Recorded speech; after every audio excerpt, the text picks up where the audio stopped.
Is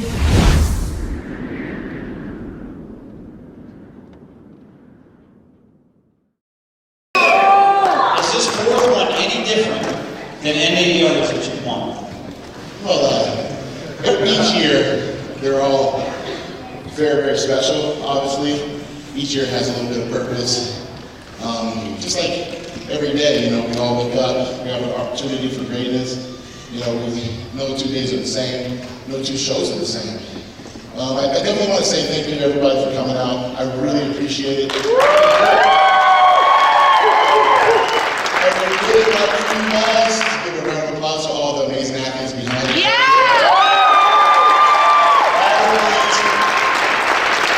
Men and women, they made the choice to focus more about their health and fitness, overall wellness. This stage is actually, you know, a platform for them to showcase their inner strength. Not just what you see physically in front of you, but to see each and every person's journey.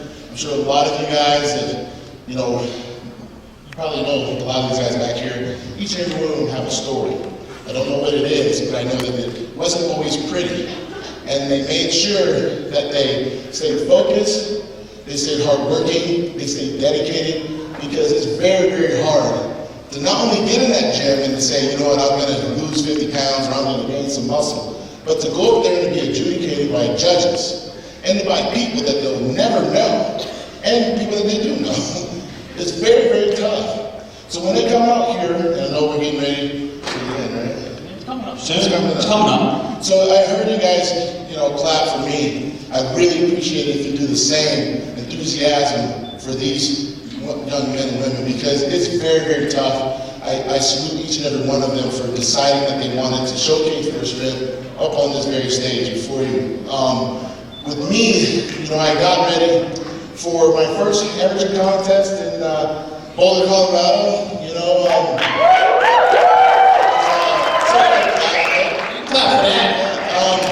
you know, I had no idea after playing 4 years of basketball at the University of Denver that I would ever be dressed like this. I had no idea. I thought it was very nerve-wracking. I'm more used to having shorts below the knees and, you know, cut-off shorts and Jordan sneakers. I gotta ask you something though. So now you're talking about basketball and playing University of Denver. Now, you grew up in Seattle, played point guard for your high school team, and of course 4-year scholarship at the University of Denver. And you hear bodybuilders, they all talk about their heroes, Arnold Schwarzenegger, wanted to be like that. Now, you're a little bit different because I guess you were trying to get ready to play, you want to play NBA, or was that your goal, or did you have it where that one of your goal was to actually be up here? Did you even think that you'd ever even be up here? I was always told by a lot of friends of mine that I have an old soul.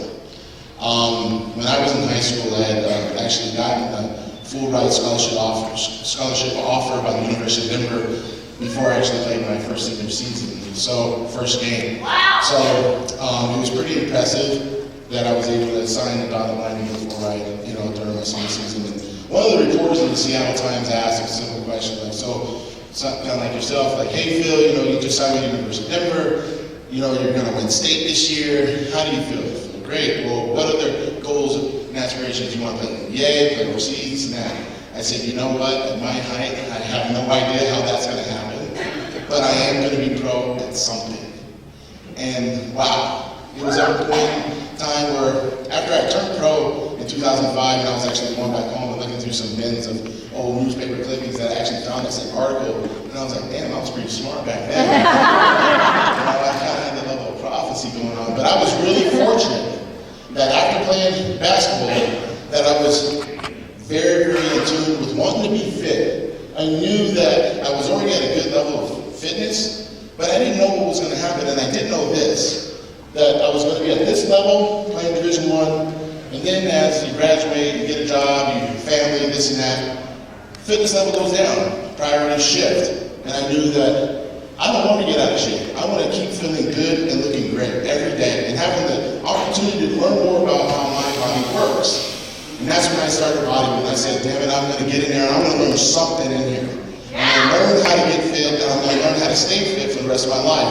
I had no idea that I would actually be a pro bodybuilder wearing the silly trunks. But you know what I get to tell you? I mean, bodybuilding has showed me something that the NBA would have never showed me. Showed me you guys. Showed me actual fans, really engaged fans. I actually get to engage more fans than any of my friends who actually play in the NBA. It's a lot different. In the United States, I mean, mainstream sports are basketball, baseball, football, whatever, even hockey, right? Bodybuilding is really low on the totem pole. It's still a cool sport, but a lot of people enjoy it. I mean, heck, we look like cartoon characters, you know what I mean? That's right, that's right. But what's really cool is that bodybuilding has enabled me to travel in over 30 countries in the last 8 years. More countries than any of my friends, really. I've gotten to see murals of me in different gyms all around the world. And that makes me feel awesome to know that I have a direct impact on some people's lives. And I'm really excited to live in the Rocky Mountain region. I had many opportunities to leave. That I stayed, because I've been living here in Colorado for 16 years. You know, I get the questions like, why don't you move to California? Why don't you move to Vegas? Why don't you move to Miami? Why don't you move to New York? And I said, the heck for? I found bodybuilding here, and I'm going to keep bodybuilding here. And that's why we got this show in Wyoming, because we wanted to make sure everybody in this region had an opportunity, not just to meet myself, but to give more people an opportunity like what I had in April 4th of 2003. That was my very first show. And I was so excited that when we were able to talk, I thought, this may be a smaller market, but we're going to be able to grow this together. And I'm very, very excited. I'm very, very pumped that each and every one of you have not even left, that you waited for me and all these athletes. You know, obviously, I kicked some butt this year. Yes, you did. Yes, you did. Yes, you did. That was awesome. I was out there before I was watching that. And I tell you, it was an awesome Olympia. The 50th. Let me ask you that too. It was the 50th Mr. Olympia. So how do you feel that you're basically etched in stone in history as the winner of the 50th Joe Weider Mr. Olympia? Well, of course, I mean, there's one cool thing to being Mr. Olympia, is that there's only 12 others in the history of the sport right now. And that's really, really awesome. But to know that not even Ronnie Coleman or Lee Haney, my idols in the sport, even Arnold, don't have a gold standout, baby. They don't He's got the gold! To know that I was able to win that, of course. And more importantly, now I'm halfway there. My goal is to try to equate to Ronnie Coleman and Lee Haney's record of 8 standout titles. Ronnie Coleman won his first Mr. Olympia at the age of 34. I'm actually 34. To strive for greatness. I continue to try to engage more with fans, because when I go up on that stage, I'm not just representing Phil Heath. I represent a herd of people that give a damn about their life, about their health and fitness, about their wellness, no matter what the obstacles happen in their life. Because we're all the same. And what really makes it work, because I get hit with this question a lot, like what motivates you and this and that. And it's not even a speech, really. It's just me chatting with you guys and realizing that this is pretty freaking cool. That I can actually, you know, win contests and share stories, and they can share stories with me. But I know that the only way I'm going to win it is with your support. The only way I can win 5, 6, 7, 8, 9, and 10.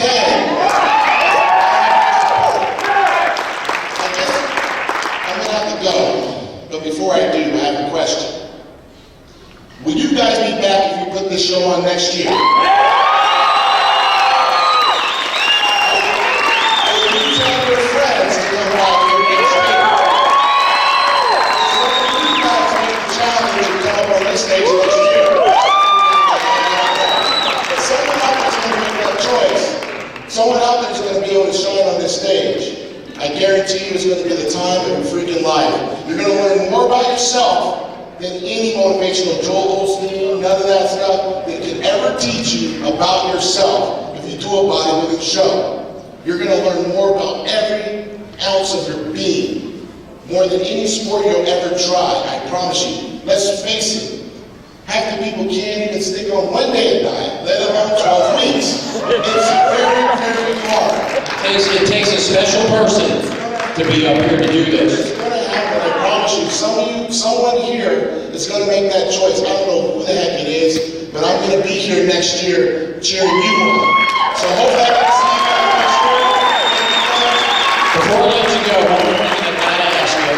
You know, I had the fortunate to follow your whole bodybuilding career myself, being an amateur and turning pro. Of course, you, the gift, did it 2 amateur shows and then a national show. Was it 5? Okay, it was 5. It was 5 total, and you turned pro, 4-time Mr. Olympia, and now, I mean, the big thing that's going on right now, of course, is gifted nutrition. And, you know, we all know you can't beat Mr. and we talked about this, Mr. Olympia forever. We're hoping to get 8 and 9 and 10, but there comes a time when we can't do it. So now, of course, you know, being the business side of Phil Heath and being smart as he is, he's more now gifted nutrition. So, and it was actually Bloomberg Market Minute. It was on this week on Bloomberg Market Minute. It was actually, I was on Bloomberg Street Smarts about 3 days ago, and really it was just giving me an opportunity to talk about my nutrition company that I formulated in July. Tell us a little bit about it. Well, essentially, I just wanted to make sure that I aligned myself with a few individuals that cared about sports nutrition. Not just for bodybuilders, because I noticed a lot of brands, they focus a lot about the bodybuilders.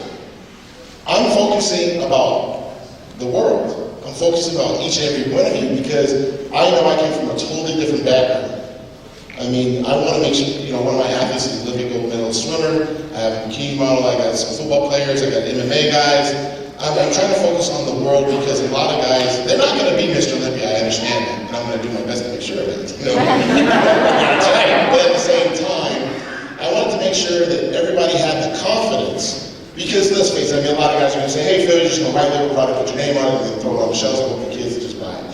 It's not about that. It's about having key raw materials, high intense, you know, formulations, and making sure that you can test our stuff and it actually comes out great. We're made in the USA, GMO, we have all the certifications that are at your disposal, and we're going to provide more of that for you. So then when you go through the grocery store, you can actually say, well, Phil, he didn't screw me. He actually got me what I needed. So then when he's asking me to come up on this stage, or he's asking me to be a better person in the gym or outside doing these tough mutters and all those other races and stuff, that I could actually be at my optimal best. So that's why we did it. And, you know, we're obviously here to stay. I'm very, very thankful that I have a great, you know, slew of guys that, you know, believe in the you know, marketing plan that I have. And overall, I mean, I understand there's various choices out there, and you're going to try them all. I just really believe that when it comes to gifted nutrition, why be average when you be gifted? So, I mean, thank you very much. This is really awesome for me. I know I got to talk to some of you guys earlier. It's really awesome. I mean, I have to give a shout out to Rick Gaston. Thank you so much. You really made this possible for a guy like myself. I don't really get to guest pose very much around these parts, but you made it possible along with Rich and Remy and those guys. I mean, you really, really helped out a lot. So I just want to say thank you very much. We're going to need your support continuously, obviously, and we're going to make sure we get back on this stage now, right?